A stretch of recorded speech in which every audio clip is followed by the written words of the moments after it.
Bismillahirrahmanirrahim. Assalamualaikum warahmatullahi wabarakatuh. Apa kabar ananda sekalian? Alhamdulillah, luar biasa. Yes. Allahu Akbar.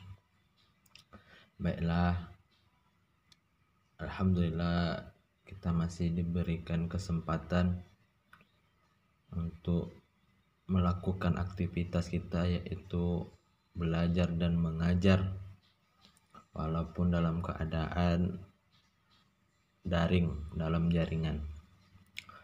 Semoga kita selalu dalam lindungan Allah Subhanahu wa taala, dan juga kita jangan lupa berdoa semoga wabah COVID-19 ini cepat selesai dan semoga kita dapat lagi berkumpul di sekolah SD Al-Haqqah Quranic School. Baiklah ananda sekalian, kita masuk kepada pelajaran yaitu pendidikan agama Islam. Baiklah, sebelum melanjutkan video ini, jangan lupa tekan tombol subscribe dan jangan lupa untuk berkomentar dengan menulis nama kalian dan asal sekolah kalian sebagai tanda bukti bahwa anak-anak hadir dalam video tersebut. Baiklah, selanjutnya sebelum kita juga belajar, mari kita untuk berdoa. Rabbi zidni ilma warzuqni fahma. Baiklah anak Ustadz, kembali kita melanjutkan pembelajaran pendidikan agama Islam kita. Saat ini yaitu B, tolong menolong. Bisa dilihat di halaman 28. Baiklah, tolong menolong ini merupakan suatu hal yang harus kita lakukan di dalam kehidupan bermasyarakat. Di dalam juga kita belajar, kita harus saling tolong menolong. Kenapa? Karena Allah menciptakan manusia sebagai makhluk sosial. Ada yang tahu apa itu makhluk sosial? Makhluk sosial itu adalah manusia tidak bisa hidup sendiri dan selalu membutuhkan orang lain. Makanya kita di dunia ini tidak bisa hidup sendiri, ya. Walaupun kita memiliki uang yang banyak, terus memiliki kekuatan yang besar, terus kita orang yang sangat pintar, ya. Pokoknya yang ada pada diri kita tidak akan bisa hidup sendiri. Kita harus butuh orang lain. Makanya kita disebut dengan makhluk sosial.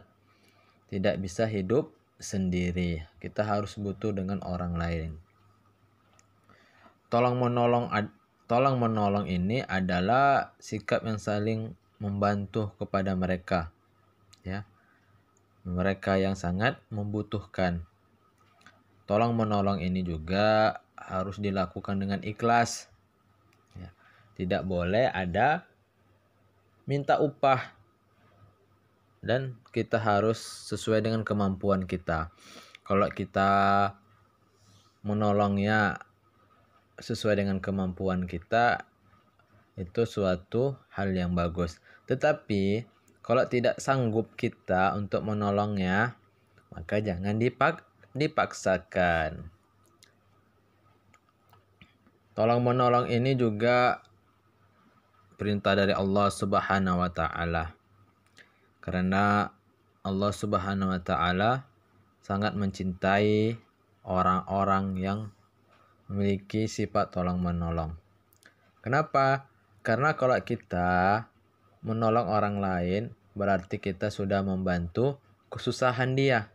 Kita sudah mempermudahkan urusan dia. Karena di dalam Al-Quran, Allah Subhanahu wa taala berfirman, "Wa ta'awanu 'alal birri wat taqwa wala ta'awanu 'alal itsmi wal 'udwan. Yang artinya, dan tolong menolonglah kamu dalam mengerjakan kebajikan dan takwa, dan jangan tolong menolong dalam berbuat dosa dan pelanggaran.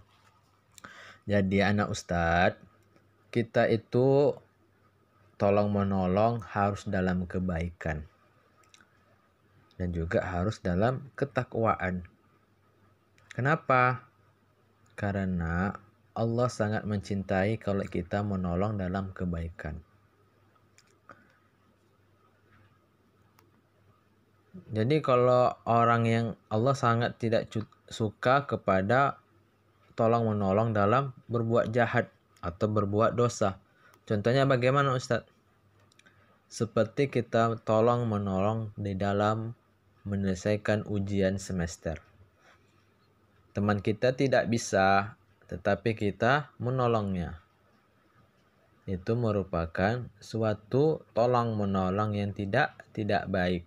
Atau juga ketika teman kita tidak hadir, ya, tidak hadir ke sekolah. Kemudian kita tahu dia malas. Ya, dia tidak sakit, dia malas saja ke sekolah. Tetapi sampai sekolah kita tolong.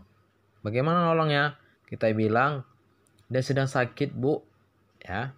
Dia sedang sakit, Umi. Dia tidak bisa datang. Padahal di rumah dia sedang main-main, ya. Sedang tidur-tiduran. Itu merupakan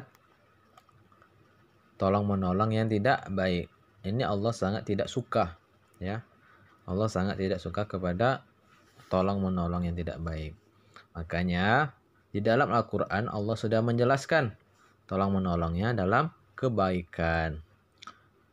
Banyak sekali tolong menolong dalam kebaikan. Contohnya seperti yang saat ini, yaitu pada pandemi virus corona. Bagaimana sikap kita tolong menolong dalam virus ini? Yaitu anak ustadz di rumah bisa bantu ibu dan ayahnya. Bantu ibunya menyapu halaman. Kalau tidak bisa menyapu halaman, setidaknya bersihkan tempat tidur antum, ya. Bisa itu berbakti kepada orang tua dan juga tolong menolong kepada orang tua. Terus bagaimana tolong menolong dengan gurunya? Yaitu dalam pandemi corona ini antum tolong menolong juga dengan guru. Bagaimana caranya Ustadz? Antum belajar di rumah dan juga harus menyelesaikan apa yang diperintahkan gurunya. Terus kita bagaimana dengan tolong menolong dengan dokter? Nah, kalau kita tolong menolong dengan dokter dengan wabah virus corona ini, yaitu kita kalau mau keluar harus menggunakan masker. Terus kalau kita mau keluar harus jaga jarak dan juga tidak lupa dengan apa? Mencuci tangan. Itulah kita tolong menolong, saling tolong menolong. Tolong menolong dengan orang tua, dengan guru dan juga dengan dokter. Tapi banyak lagi di luar sana yang bisa kita lakukan tolong menolong. Yang tadi itu merupakan sebuah hal yang kecil, ya, yang bisa kita lakukan. Tetapi di luar sana masih banyak lagi. Mungkin sampai di sini pembelajaran kita. Terima kasih. Lebih dan kurang Ustadz mohon maaf. Assalamualaikum warahmatullahi wabarakatuh.